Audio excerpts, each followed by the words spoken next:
Hi guys, so I won't make this into a particularly long video because it's just for our little group.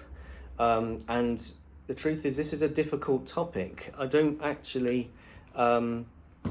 Teaching spit buzzing is one of those things very much like teaching the double pedal tones, in that I think the most important thing is getting the other person to understand what it is and why you're doing it.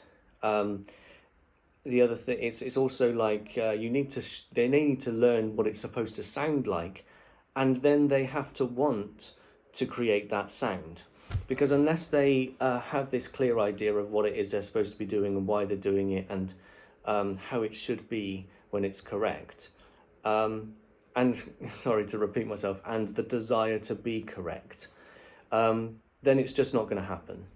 So I think that's one of the really complicated things about brass playing, actually. And certainly with the TCE in particular, with anything Jerome Kallett related, it's like convincing people that they want to try and do these things is hard. But anyway, there's I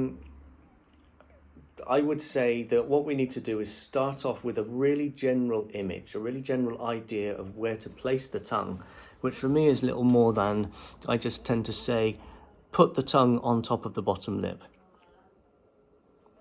and then close your lips around it. Now notice how it is wide and not thin. It's not pointy, it's wide. That also means that it's fairly relaxed, but from that starting position I can push it forward and I feel the cutting edge of the top teeth against the top of the tongue. Now that shouldn't be painful, and it shouldn't feel like you're forcing it into place. It's fairly relaxed, but it's there.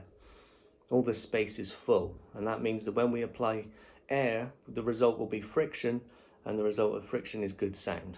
So that's the basic image of where to place things.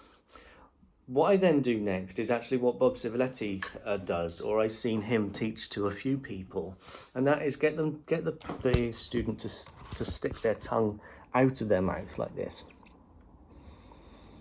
and blow air over it. So this isn't very Jerome Kallett-esque. This is more of Bob Civiletti's approach, but it's that. Now you can see here that my tongue isn't pulling back into my mouth. If people a lot of people do tend to go, and instantly you can go, okay, finger and thumb, grab the tongue, and you just got to work on this idea until the tongue isn't retracting. And actually it tends to be a matter of relaxation. If you can get the person to relax their tongue, almost feel like you're blowing the tongue forward out of your mouth, then really the only difference between that and a loose spit buzz, which isn't necessarily all that useful, is that the tongue is inside the mouth or the lips are outside around the tongue. So just once this stage is working, we want to pull it back and put the tongue in the mouth. And from that point on, it's a matter of reducing the amount of air so that you start to get this more compressed sound. And so what I will often show people is actually when I use less air, I get more sound. That's the definition of efficiency. Putting less in, you're getting more out.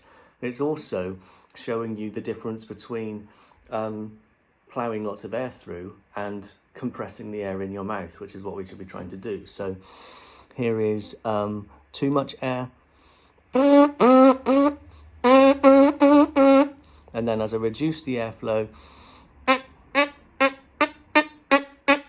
it gets short and sharp until we get to something like that, and that's very useful. Just as an extra add-on to this, I would say that it's important to know that with any type of loose lip buzzing, so buzzing without the trumpet mouthpiece, and this applies to non-TCE methods as well, any pitch that we create with the lips, once you add the mouthpiece into that equation, the pitch of the note should raise by an octave. Under ideal circumstances, it will be an octave. It is for me, but for some people it will only be about a fifth.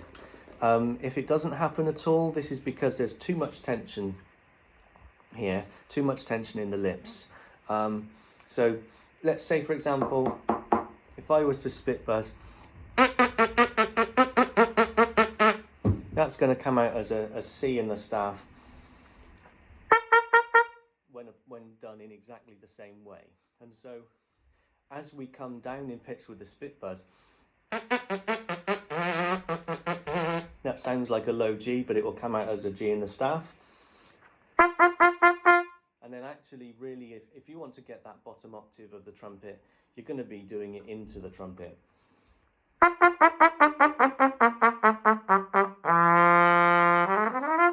Okay, so spit buzzing, I would take that G as a low note, because that's where I can maintain good integrity, and then start to ascend. And that's a G at the top of the staff for very little physical effort. And then really beyond there, without something to hold the dip in place. I mean, that's like a high D, so that's a decent range. You've got an octave and a fifth of spit buzzing